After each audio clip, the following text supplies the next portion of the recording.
Welcome to my channel. My name is Taylor Schneider and I am Awaken Medium. On this channel, I hope to inspire, I hope to create, and I hope to become just as all of you who are tuning in. May everybody find great belief within themselves as they become all that they were born to be. And may I hold this platform for everybody who is ready to show up and make a change. Welcome and enjoy the show. Hey everyone, thanks for tuning in. Today I am meeting with Jeremy Allen with Death Ed, co-founder, creator. I don't know, what do we call you? Right? Death Ed is the right? Yeah, Death Ed. Yeah, that sounds good Hey. to me. Okay, Yeah. so I connected with you like a little while ago and just said, you know what, a lot of people that I work with have heard you talk. You're kind of a grief master by the look of things when I listen to your Instagram and your posts and just have heard about you. So share a little bit about your story, what got you into what you do, and what is Death Ed? Sure. Yeah, well, Death Ed is the creation of basically, I wanted to find a space to extend these conversations of grief into. So my history with grief is I've been in funeral service for almost 20 years. There's a elaborated story to that and how I got in. It wasn't something I grew up thinking I was going to do, but found myself in funeral service at a pretty early age. Had some trials. It was in and out a little bit those first couple of years, and then kind of since 2009. In 2009, had the opportunity to purchase a funeral home, and have since then been working, very much full time in funeral service. And then in 2019, just wanted to launch into a space of my driving force with Death Ed was to find a place to help educate children about grief and loss. And my favorite part of my career has been helping these little people through some of the, hardest moments of saying goodbye to the people that they love or to their physical presence. So the grief and education or grief and loss education platform was originally started to help kids, but I just quickly realized in order to help kids, we need to equip their moms and their dads and their grandpas and grandmas for this conversation because they're the ones that are quite grief illiterate at times.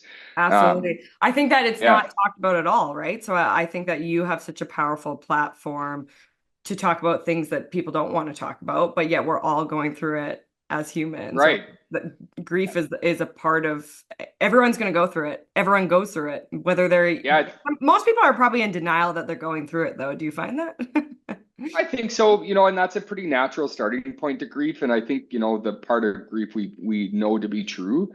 Um, at a minimum, at a cognitive level, I think everybody would be able to agree with the idea like grief is the great equalizer, right? Like you can't outlive grief or you can't outwork grief. So it will catch up to you at some point in time. And so denial is a pretty standard entry point with grief because it hurts and because we would prefer to avoid, what lies ahead with it. Yeah. The thing I'm learning a lot about though is in these conversations is that denial, I think, is often I'm just trying to find the appropriate word. I think it's denial is received as not wanting to talk about it. And I think Right. what it actually is that they just don't know how to talk about it. Yeah. That when you walk people into this conversation and help them become a little bit more competent and comfortable in the conversation, you realize I'm seeing three generations of people that are desperately wanting to talk about these experiences. It's just that nobody's ever shown them how. Yeah. And it's just so uncomfortable, right? And Yeah, I think we're teaching it now. I think people like you and I are coming out there and sharing more about it, so it's becoming more familiar. But people don't want to embrace discomfort. People don't want to feel uncomfortable, right. and I think grief is so uncomfortable, and it's emotions that you don't want to sit in, and you don't want to have to process, and really you don't want to admit that you're going through it at all, right? Yeah, I think requires an incredible amount of vulnerability. Yeah. And historically, and I mean, these are things we're learning in a lot of different environments and atmospheres where I think historically vulnerability was looked at as a weakness, and Yeah. it likely was at some points in time in history. Like, I mean, if we reverse engineer this, and these are the things that I love that I've learned about grief. When I sit with people from my grandparents' generation, or even, at the older end of my parents' generation, there were times in history that emotion did not serve purpose, that emotion and survival rate went Right. hand in hand. So, yeah, I get why, you know, some of the people that are still walking through grief don't really want to allow too much space for the vulnerability, because in the past that hurt people, right? Yeah. I think what we are able to realize is that's just not true anymore in the world. That, vulnerability serves a wonderful purpose because it typically is an access point to what's actually going on in our life. Yeah, and I think it's just that in, like you said, this era of time, survival mode, survival of the fittest is like no Right? longer. We can't sustain that energy anymore. Like we all need to feel what we're feeling. I think that's what everyone's talking about now is like even emotions. Like what is that? Oh, it's energy and motion. How do I move through that emotion, right? How do I feel what needs to be felt? I think it's so beautiful that it's all surfacing at this time, but I think that also pours into those older generations of like giving them that permission to start to unpack what they never had time to feel and embody through their journey as well, right? Yeah, 1,000% yes. I mean, one of my favorite experiences still as a funeral director is like sitting with moms and dads who might be in their 70s or their 80s or their 90s, and we'll be like writing out the obituary, and they'll talk about a child that they lost, 60 or 70 years ago. Right. And and then we'll write about them in the obituary, and I'll just like pause, and I'll just ask them, like, can you tell me a little bit more? Like, do you mind telling me what happened? And they share their story, and I'll go, man, that must have been really tough, because that was at the time like you weren't really allowed to grieve for your children, because you just had to like get up and keep being a parent, or keep farming, or keep, and it's just like Absolutely. you just see this like sense of relief where it's like finally somebody's acknowledged and created space for them to like just miss this child. And it might be 70 years later, but Yeah. like it's just as like it's almost just as powerful and as vulnerable as it's like it just happened, right? A Yeah, so safe it's place. I love that, Jeremy. I think that that's what it is. And I think that that's what probably you and I both do in our career. I mean, a lot of people come to me for guidance, like how do I move forward from what I'm feeling and stuff. And I think that a lot of the time, and I think it would be for you too, as a funeral director, is just holding that space for them to process that emotion and give them that permission to feel what maybe they haven't had time to sit and feel either. yeah. I Yeah, 100%. It's just Huge. It's huge. one of my favorite quotes is about acknowledgement, and it's that guy's name is Parker Palmer. He says the human soul does not want to be advised or fixed or saved. It simply wants to be witnessed exactly as it is. I love Right. that. And I think like that's so much of what we're able to provide in our space, where it's just showing up in a recognition of, we're not here to fix what's happening in your life. We're here to try to sit in the discomfort with you, to sit next to you in what is happening, so that you actually feel like somebody is trying to understand what it's like to be going through this experience. Yeah. Right. And I think it's a really powerful mindset, where we get to a point in time where we challenge ourselves in those like emotionally intelligent spaces to say, you know what, if I close my eyes and if I really put my mind and my heart to work, I can imagine what this is like for you. And that's a completely different statement than saying, I know what it's like. Right, right, Yeah. right. And I think that, like just that vulnerability is so exposing, moving back to like that feeling of discomfort. I think it's like basically feeling like, oh my God, I'm standing there naked right now. Like you're seeing me, but also to feel seen is so important. To feel like somebody Mhm. can see you and understand exactly where you're, not exactly where you're at, but have an idea of it. I think that just allows you to allow other people to hold your hand and carry you through too, because I don't think we're meant to do any of this alone. And No, the generation though has shown us, our previous generations have shown us to self-isolate for sure. And I just think of like the different things I've been through in, this different chapter of my life and where I've had to reach out for help and support.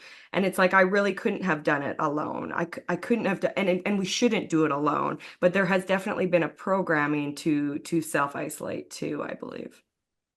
yeah, and I really agree with you. And I think when you watch people again, like especially historically, and grief is our emotional and behavioral response to loss.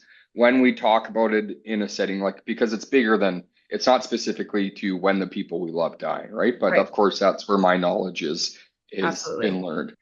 So when I speak about it from my lens of being a funeral director, one of the things that I think I've learned about it is when you watch people historically walk through grief attached to people we love dying, there's this lonely factor to it because Yeah. people are afraid to talk to you about what's going on, right?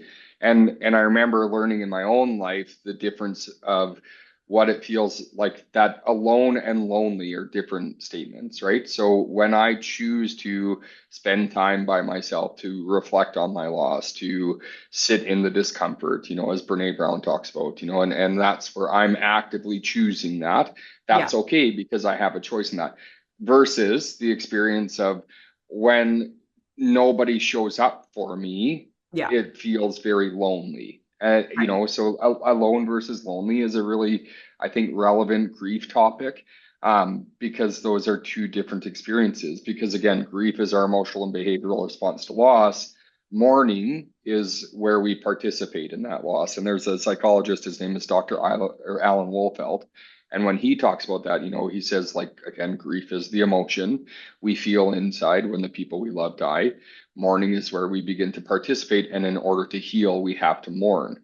Well, Right. and usually where that's happened in the past is funerals, right? Like Yeah. that was kind of, Yeah. that's where we saw people get together and join with their friends and join with their family and their community, and everybody got together.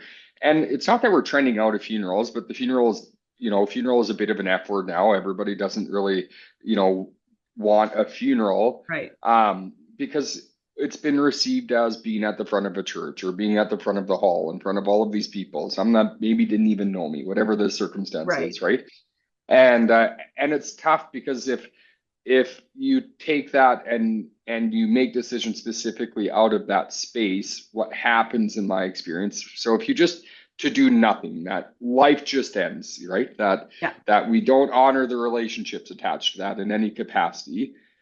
I think that engineers into a really lonely road for the survivors, because your Moving friends and forward. your family and the public, Yeah. I think, receive that from a place of, we just want to be respectful. They obviously didn't want to do anything. They obviously don't want to talk about it. They don't, but that's not always, well, it's almost never true, right? That's Right. usually not the driving force of it. So Right, right. No, that makes complete sense. And like just broadening, I mean, as the call began today, I said my little ones started kindergarten today. So I said, oh my God, Jeremy, we're going to talk about grief. And here I am going to cry about it because grief is so much bigger than what it's proceeded to be in the past or what we originally thought it was. Like you said, it's directly always right to death, I think, when we talk about grief, for but grief sure. in so many different ways. Grief is all about endings, all about going through an ending, which also is always followed by a new beginning, but it's the discomfort of the ending. And I'm even talking about grief today as I send my little one to kindergarten. It's an ending of an era. It's a new Right. chapter. It's a new beginning. And I think that grief does bring an ending, but it also does bring a brand new beginning in some way, shape, or form.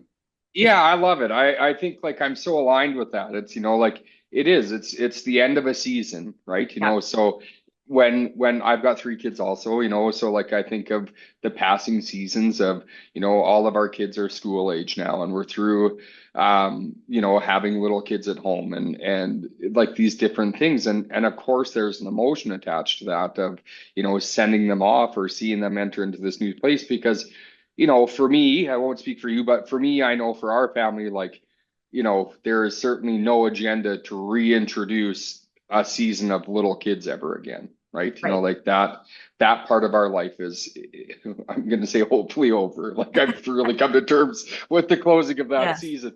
However, like, going through that when it happened, it's a big deal. Yes. Now, watching them grow into these new spaces, right? And I think this is what I love again so much about grief, and universally speaking about grief in all its different environments.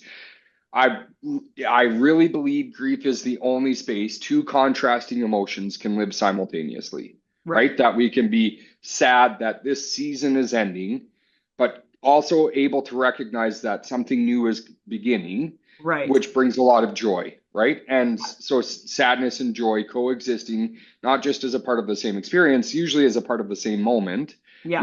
which really fucking confuses us because So we're confusing. not we're not really great at processing singular emotion. Now Yes. all of a sudden, we've got these parallel things Two happening. conflicting emotions. Yes. Right. And now what, right? I maybe should have asked you if there was a language disclaimer before we No, started, but no, we hopefully, fuck flies yeah. around all the time around here. Okay.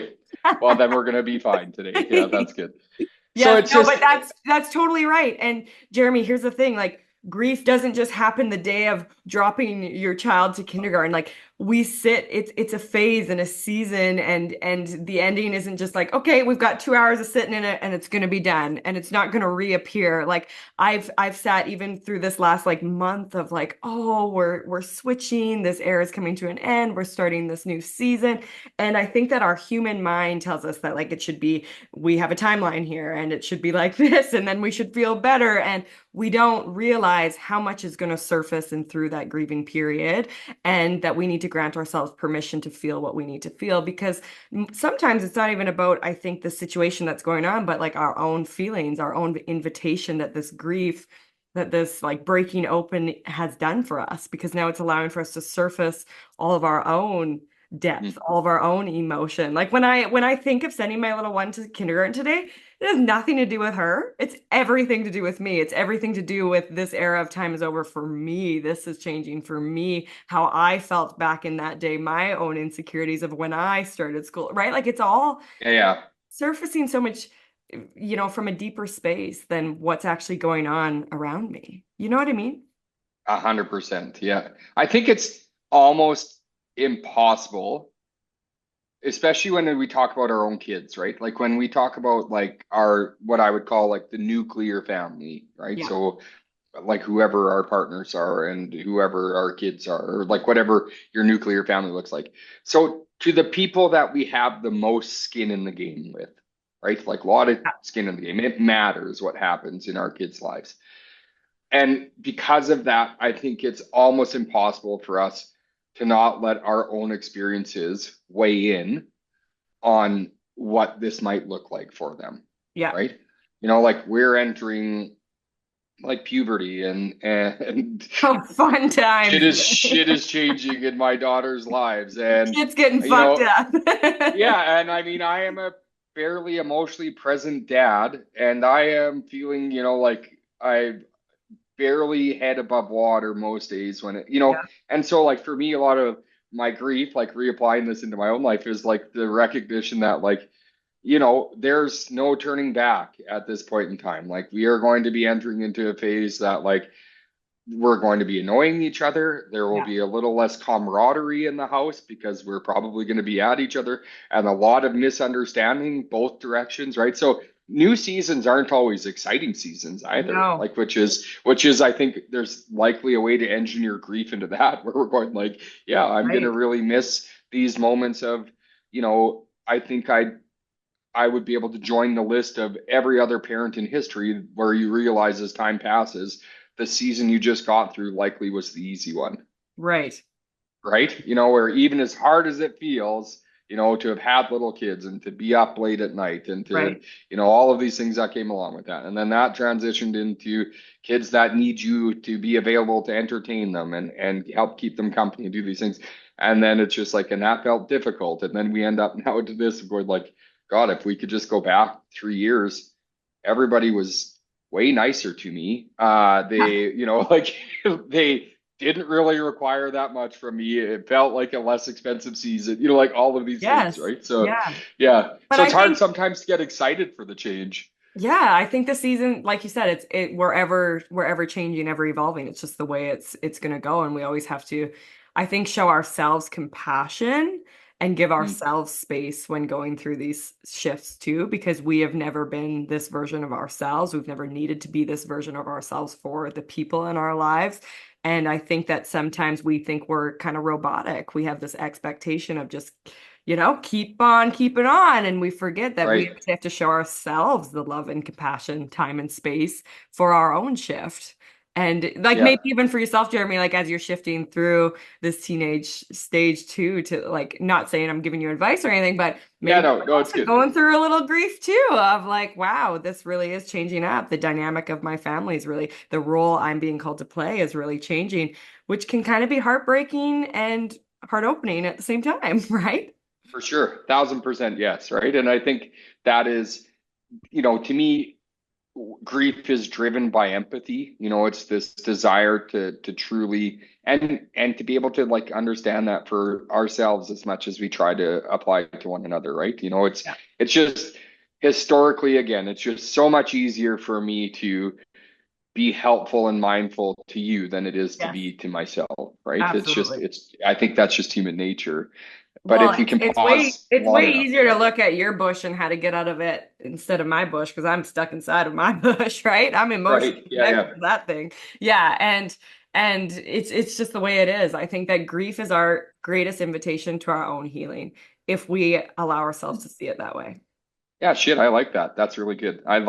Because I really agree. And it's also what's like an extension of that, what makes that really special is I don't think it's ever too late to grieve. So like the active grieve is like the action word, right? Yeah, So even if even if we're talking about stuff that's happened to you like years and years ago that you've like just never created the space for, introducing space for it now is just as relevant as if you would have started working on it immediately, right? absolutely.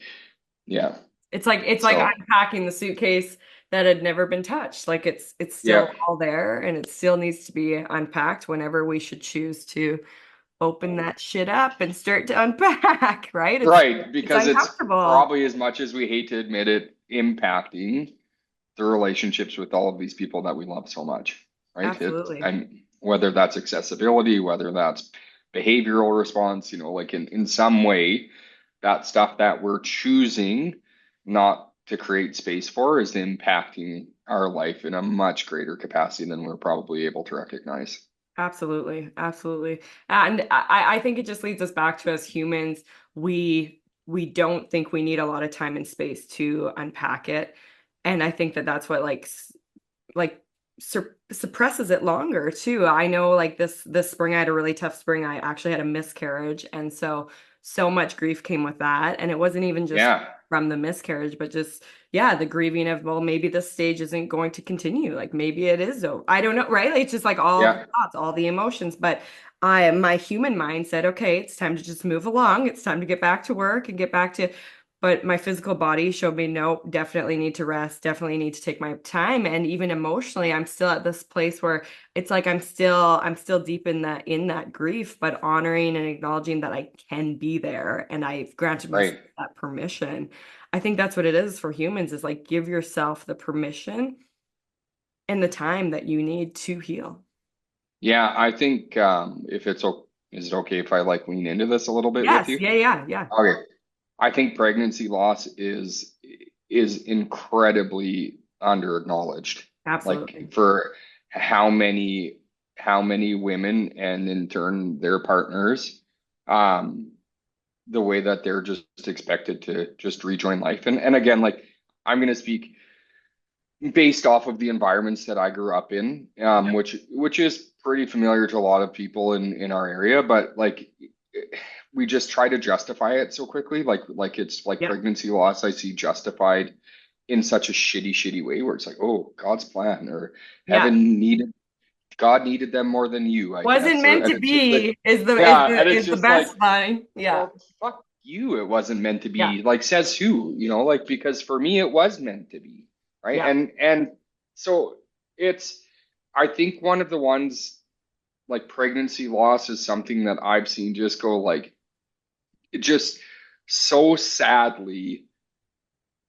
like I don't know if underappreciated is the right word. Like when I say Like appreciate, pushed under the rug, I would say, right? yeah, Yeah. and appreciated in a definition of like how hard it is Yeah. because it's like it's the grief attached to that initial loss. And I think what people forget, and like I'm very fortunate to not be able to speak to this from a personal experience. Like we Right. were really fortunate in our pregnancies. Um, so like looking at it from that lens of like the initial loss, but then all of these secondary experiences of, like the what ifs, of course, like attached to Absolutely. that one that never got to come home. Right. But then like to me, like empathy makes me think like if when those families go to try again, like like it would be a constant anxiety Right. attached to trying to get pregnant again. Yeah. And if you are successful getting pregnant again, is it going to happen again? Right. And if The it does panic happen of the again, entire pregnancy itself. Yeah. right. Yeah. Like that, I don't know that healing takes place from a pregnancy loss, miscarriage, or infancy loss until like, and when I say takes place, not meaning fully heal, but like the actual like proper trajectory of healing. I don't know. I'm not great at this topic, obviously, but like until you're holding your next kid, Right. right? Until Yeah. they're alive and in your arms. Yeah. Yeah. And I can speak to that from a lens of like helping moms and dads say goodbye to these little people, whether they Right. made it through the pregnancy or whether they didn't, or like whether they carried them for a short time or whether they lived for a short time, and watching them, navigate grief. And I'm Yeah. just going like, as a dad, I'm going, I I can imagine what this is like because I'm a dad, Right. but I don't know what it's like for you, Yeah. right? From a space And of what makes, empathy, I guess, right? Empathy. yeah, but Yeah. what from watching these moms and dads, like and trying to lead with empathy, right? And Yeah. and to me, the empathetic response would be like it just makes sense to me that until I get to hold my next child or until I just definitively decide I'm not going to try this again, it Right. would be really hard to enter into a space of healing, right? Yeah. Like Yeah. just the trust. And I Yeah. think like this, so when you start to talk about grief, emotional behavioral response to loss, right? And like imagine the grief attached, which you'll be able to do a much better job of than me, of like, well, like, can I trust my body to do this? Right. Right? Like, Right. what's wrong with me? Like, Yeah. was it me or was it something to do with my partner? Like, and again, I think that can happen on both sides of parenting, like for husbands and wives or both partners. That there's like we're typically hardest on ourselves and the people that we love the most when we go through hard things, right? You Absolutely. know, so now we start to feel it. And so it's just like, and I think Just like that's my, amplifies the pressure we create. We're already going through such big emotion, and then now we're amplifying it with, can I do this even? Is this even going to become a part of my future? Maybe my yeah. kid doesn't want this. Maybe this isn't the right.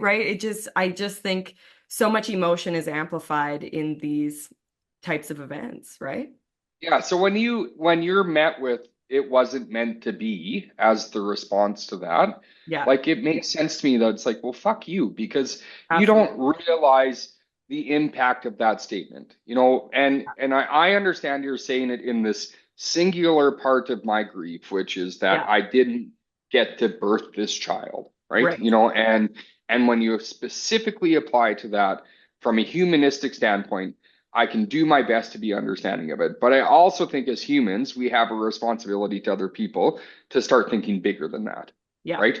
That it isn't just a singular loss, that it is hard on you physically, mentally, emotionally. right. It is hard on your partner Yeah, to whether like they're not connected. I mean, and I'll say this from my own lens, like I wasn't connected to our children through pregnancy in the same ways that my wife was. right. I just think it's different, right? Absolutely.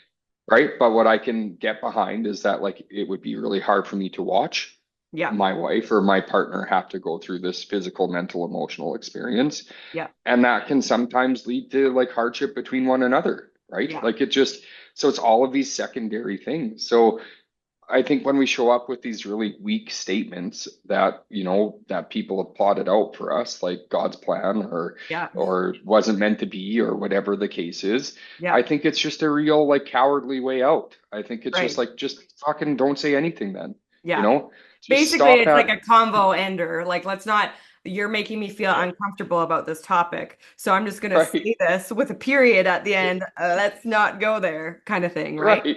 Yeah. Yeah. Like it would make more sense to me if those people came up and said, "Hey, I heard what's happening in your life. I am fucking not equipped to talk to you about this, but Yeah. I want you to know I'm thinking about you. Yeah. That And would then be a just much like, better statement. and then just walk away, right? Because it'd be like, Absolutely. okay, well, shit, at least I can trust you. Yeah. Like, right? You know, Like like you're at least you're there's, actually being true and vulnerable, and actually you're a safer place than the person that just told me it just yeah, wasn't that you right now. invited me to Bible study because maybe we just Yeah. need to pray on this, right? You know, and it's just like I don't want to knock on the church, just so we're clear. It's just I grew up in a church setting, and so the response to everything was well, like Go was the pray. prayer chain, right? Yeah, like and it just and I'm going like, well, you know, I don't think praying hurts anybody, just so we're clear. You know, like I have no stance against it.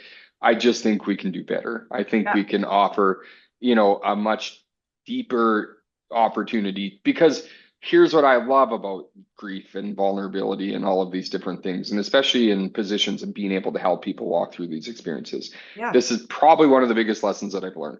When we learn to lead with vulnerability, right? Like when we're willing to meet in these spaces authentically.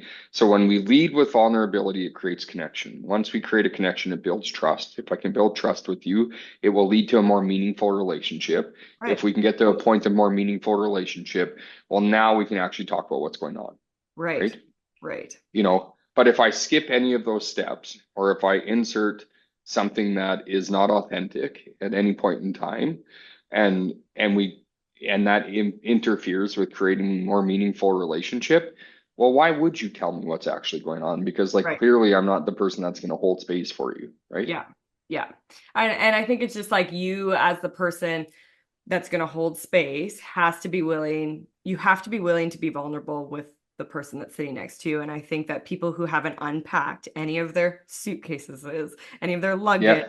any of their own emotional suppressed energies, then it just conflicts. They're uncomfortable, and so they're just like, let's just, you don't go there, I don't want to go there, I don't know how to hold space Yeah. for you.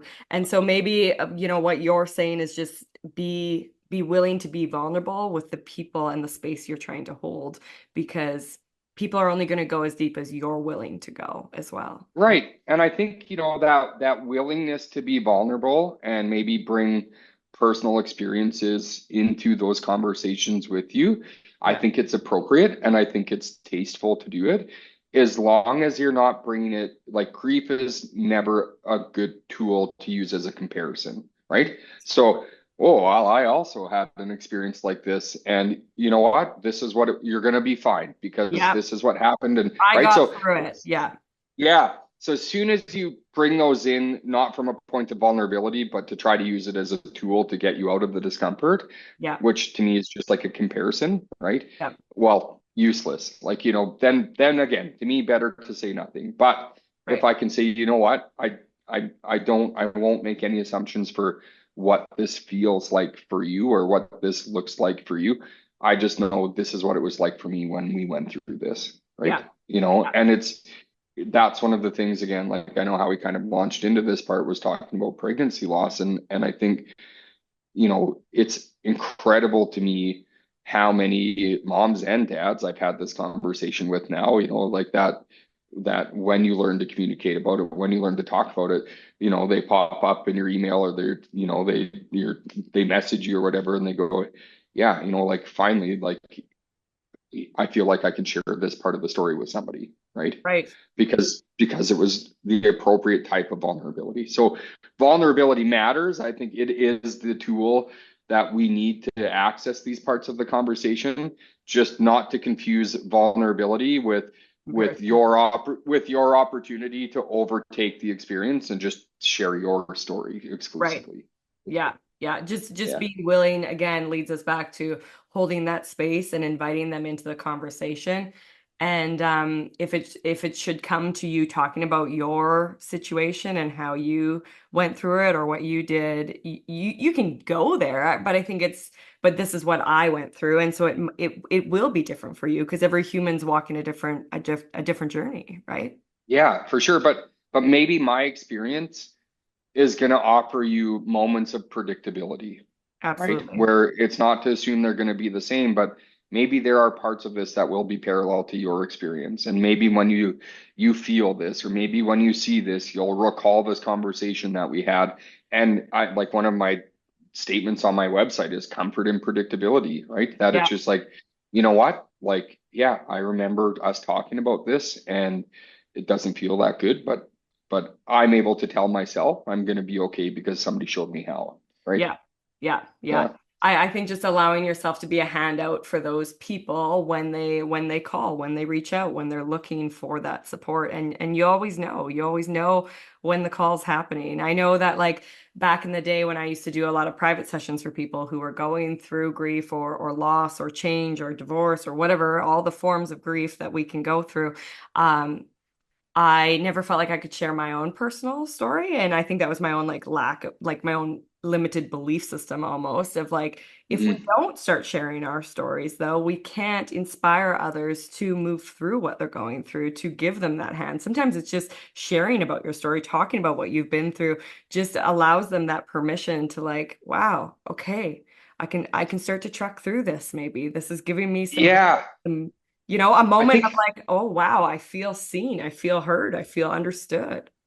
and I think what an unfair expectation for me to ask you to pour your heart out to me and then not open mine up to you, Right, right? right. And I think that's where the sharing establishes that it is a two-way street. Now, depending on environment, meaning like, in professional environments is different than in personal environments or Yeah, friendships or family or whatever the case is. But I think are very tasteful and appropriate ways to do that, regardless of the setting, right? yeah, That as a funeral director, for example, like for me to bring my own experiences or my own emotion into these conversations, it is very appropriate because it does all of those things like the building trust and connection and yes. relationship. But at no point in time am I asking them to hold my shit for Space me, for you. Yeah, right? Like, so I don't need you to hold on to this for me. I'm just using this as a connection point. yeah. What I want you to do is to show you that you can trust me to hold on to what you're going through, right? Right. Right. Yeah, that makes complete sense. As a professional and with the space and the work you do, I know for myself, it took me years of like and it's still, I mean, I still get caught up in it, but like it's hard to unpack it. It's hard to leave it at work at times. It's Mhm. very interconnected. So how do you feel like you're able to leave work at work or Yeah, it's I think hard. it is hard. I think there's a part of me that like I wouldn't be able to explain. I think there's just like a natural ability for me to differentiate between those things. Yeah. Not that I do it flawlessly, and of course there's overlap. I think that is just I'm an emotionally I'm an emotional guy, Yeah. and so You're an and I work in a emotionally involved person, right? Like for that's just sure. how you connect. Yes. Yeah. So the way that I've had to try to learn, and like honestly, this is like a 30 or 40 minute TED talk, so I won't go all the Yeah. way into it.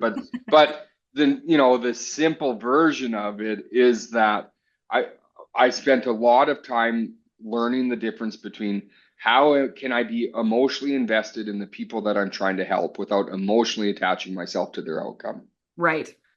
So as a professional, I cannot grieve for every family that we serve. Like that, Yeah. it's not my You can't. responsibility, and it wouldn't be healthy, right? No. It wouldn't be, and it wouldn't be helpful. I It's wouldn't be not your serving those. emotion. It's not your emotion to process It's not anyway. my loss. It wasn't Yeah. my dad. It wasn't my Yeah. wife or my son or my whoever, right? Yeah. Now that's important. How again the thing that allows me to be able to still like do my job very well, in my opinion, is that I can still be emotionally invested in your outcome, Right. right? Where like when I sit with you, when I lead with vulnerability, when I still allow my emotion to be present in an appropriate way and join you in that space as tastefully as possible, which is my line is I want to like maximize the emotion that I'm putting into this experience so that you feel like I'm joining you in this space, Yeah. but never to the point that it interferes with the jobs and responsibilities that you've trusted me with, which is Right. taking care of this person that you love, as an extension of that, making sure you guys are all okay, right? So it's that maximum output of emotion to the point that it doesn't interfere with functionality of what my job is, right? Right. Right. And so in these spaces, for example, like in my space, which I think you could apply into like, not just in, of course, in funeral service, but like in healthcare, like in education, like in all of these different places, it's to be able to say, you know what, I think the threshold of our careers is the functional parts of your job, you just have to be very good at them.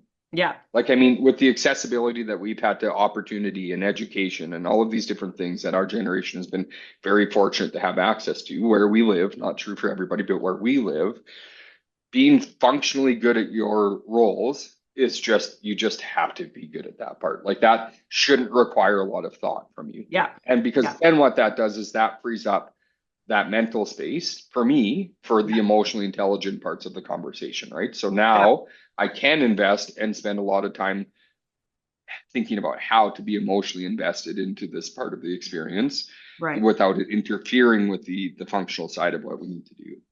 Yeah, I think too, like I know like different space I've held throughout my years. I've been doing this for about 10 years. And I think sometimes the external world can really invite us into our own internal healing too. And like there's times when, yeah, it's like you hold space, but it also triggers a wound within you. And it's not so For much sure. because of their story, but their stories inviting you into your own exposure of your own healing or where you need to go deeper within your Right. too. So I think sometimes the external world can be our greatest invitation to our internal selves as well, right?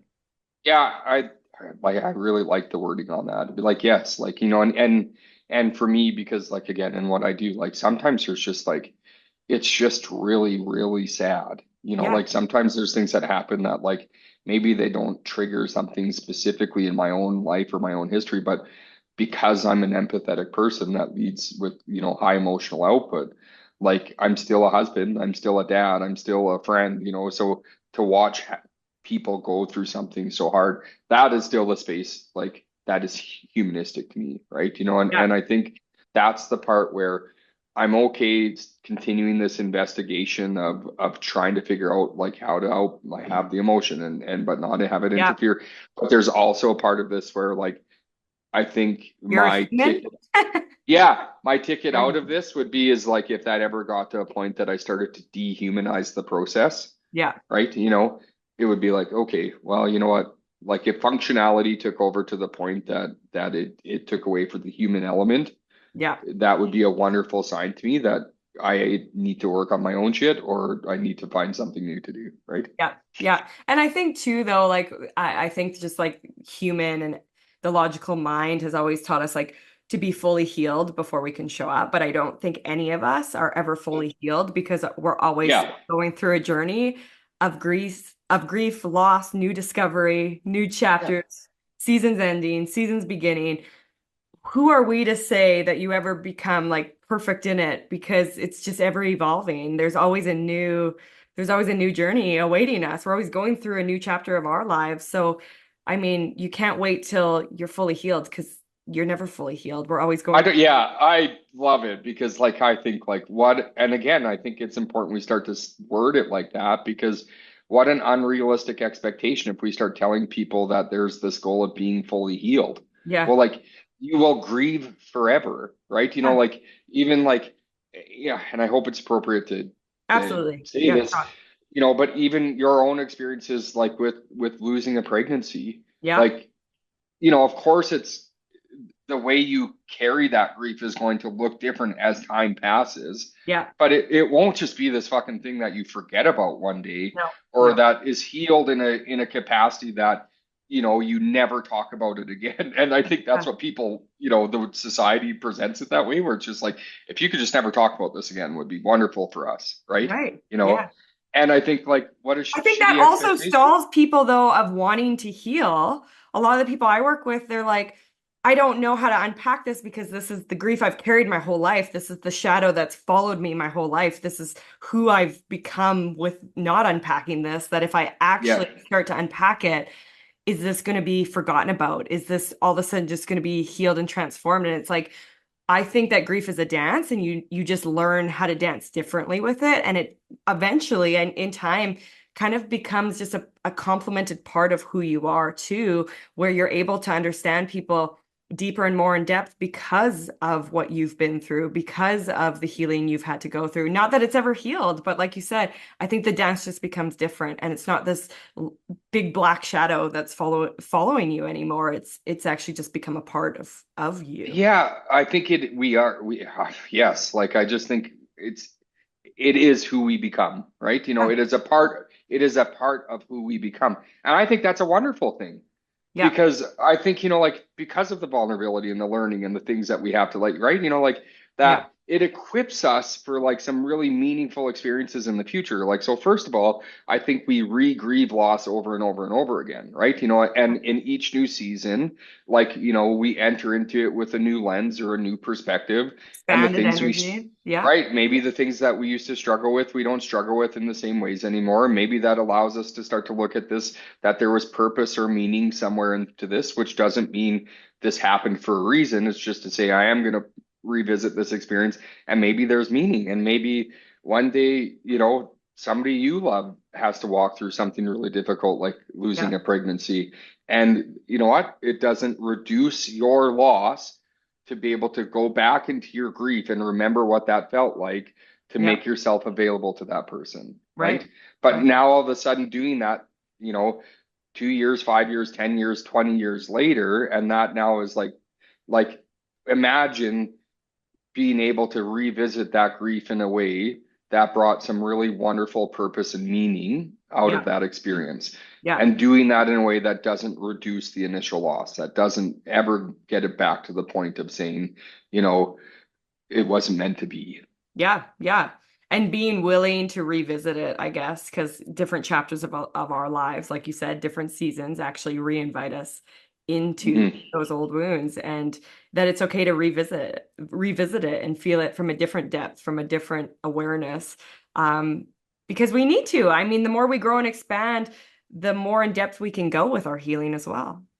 Yeah, I think revisiting grief, like being willing to grieve loss over and over and over again, becomes again the opportunity to find meaning, Yeah. that there is meaning attached to all grief. It's not saying it's worth it, it's not saying it's something that we want to experience, but if, like, because I don't have a say in this loss, like very few of us have a say in the outcome, right, Right. of a loss.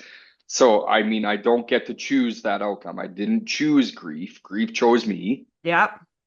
Now my choice, the thing I can be active in, the thing that I can continue to choose is whether or not I'm going to walk alongside my grief, Yeah. whether I'm going to let it be a part of who I become, or if it's going to reshape who I become in a way that I didn't have a voice into Yeah. it, right? Yeah. That makes sense? It absolutely makes sense. And I think that grief, like I think that there's also this unrealistic thing that grief is only like sadness, but like grief can come forward in so many different forms of emotion. Mm, It is moments of joy and laughter, and you know what I mean? Like grief comes in all of its forms, and I think we also forget that.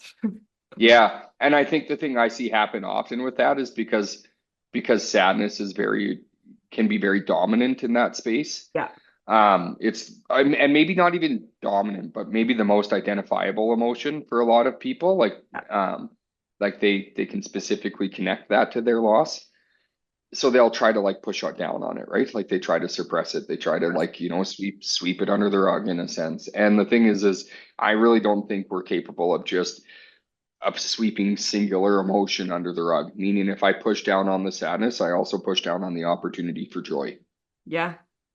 right? Makes a lot of sense. So, and it's tough because when I watch people do that, what I see happen on the behavioral side of things is, they're having a bad day and they try to like push through it, or they try to rush out of that because, like, it's been a month or it's Uncomfortable. been a year, it's been whatever, Yeah. right? And they're just uncomfortable and they just think, I just need to get over this. I just need to get on with my day. And they don't create space for it. No. And then what happens is they end up like, I think people are capable of doing that for a period of time.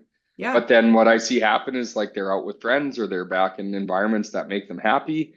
And then they feel guilty for being happy Yeah. because well, if I'm not going to sit in the shit, then I probably shouldn't be sitting here laughing 2 weeks after my Yeah. child died.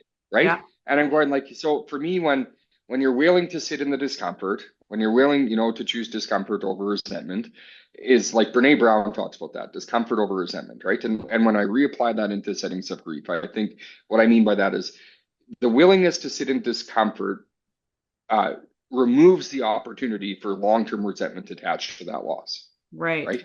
Right. And so I think that's a really powerful thing to try to understand. Because if I'm willing to sit in this really shitty day or really shitty week or this month or whatever amount of time it's just going to be really hard for, Yep. then when I find myself back in the presence of the people or the places that I love, and when I feel the sunshine, and when energy feels much better, Yes.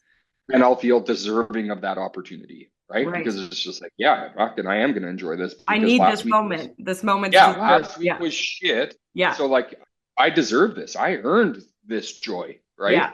Yeah. Whereas I think if you rush through the hard parts, I think you feel less deserving of the good stuff. And I think it pours into everything. It pours into everything. Like I will go back to my miscarriage. If I wasn't willing to sit in all of it and basically took the whole month off to just be there was no timeline. It was just what I needed to do at the time. I Yeah, was listening to the energy, listening to my grief. If I wasn't willing to do that, it could have so unhealthfully vomited all over all the relationships in my life. The way I was able to show up as a mother to the children already here, to my husband, to mm, my work, right, to everything. It would have I think it starts to pour out, those wounds start to pour out on the external world if we're not doing the work as well, right? right. And I think regardless of like if you wouldn't have set that time aside for yourself Yeah. to have that part of the experience, Yeah. I don't think you save time in the long No. run, No. right? You know, where it's just like, yeah, I'm going to offer myself this bad day, this bad week, or this bad month. And bad's not the right word, like these hard weeks, months, or whatever the Yeah. case is, whatever. And again, whatever the amount of time is, you know, to There is no truly honor, timeline. yeah, to truly honor what I feel like I need in this part of my loss, right? Yeah. You know, whereas if you just immediately return to these parts of your life based on society's expectation, you know, or sometimes our family's expectation or whatever Yeah. the case is. Yeah, well, like that amount of time that you took, it's not better for them to spread that out over 2 years. You know No. what I mean? No. Like, No. because like you have to put in that amount of work no matter what. So Yeah. however amount of whatever that timeline is, or however Yeah. much time that was, well, okay, it's just like, are we going to offer you the affordability to have the space to do this and honor yourself and honor your loss as you see fit? Or are we going to try to push you back into the space that I think you belong, you know, where now you're going to have to do that over a much more extended period of time? And human behavior shows us over and over again that when we're forced into those spaces of emotion, what typically happens is we become really hard on the people that we love the most, Yeah. right? You can't rush your healing. And everybody's healing Yeah. different. Everybody's grief journey is different. And I think like big advice for just people listening today is just like take your time with it and show yourself space and love and compassion and be willing to be vulnerable about it. I think that's all the steps in beginning the healing journey, Yeah, I love it. I right? want to be mindful. I'm good for time. I want to be mindful No, of your no, time. I that's just yeah. know that Well, was something that no, that's good, um Jared. We're gonna wrap it up anyways, but I do want you to just kind of share how can people find you, website, social media, what is it? sure. So I'm most active on Instagram. That's like seems to be the social media platform that I enjoy the most. Okay. I'm not, so probably the best place would be there. Deathed.ca is my handle there. Same as on Facebook. I do have a website, www.deathed.ca. And yeah, really any of those spaces, my Instagram, like my social media is honestly, it's just my journal. Like it's just like where I share all of these thoughts and experiences and like Just just being like whatever. the Yeah, and vulnerable just like human that you and let are. yeah, just let everybody read what's going on, right? And Love I it. definitely do some like speaking and public events and stuff too. So I'll make those usually available. And again, for me, my goal with that is just to be able to say, you know what, like I believe people are in pursuit of this conversation, and I believe people desire to do better and want to learn. And so I love the opportunity to work outside of the funeral home in that capacity and bring those experiences into it. But this is what it sounds like. It's not delivered from the voice of a funeral director. It's, you know, like I think it's driven by relationship, and I just get to bring those experiences to that space. I love that. I really enjoyed this talk with you today, Jeremy. I think that you're real, you're vulnerable, you're authentic, and that's just obviously why people are drawn to you, and obviously why I was drawn to you to do this talk today. So thank you for being here. Thank you for doing this. Yeah, I will tag all your stuff so people can find you on the podcast as well. wicked. Thank you very much for having me. You're welcome. Thank you for tuning in to Awakening Within with myself, Taylor Schneider. If you enjoyed this podcast, please like, share, and subscribe.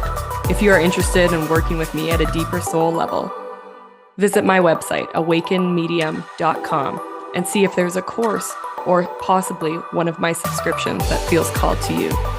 My subscriptions are community-based, helping you grow and become in all ways possible, as well as guiding you through deep levels of meditation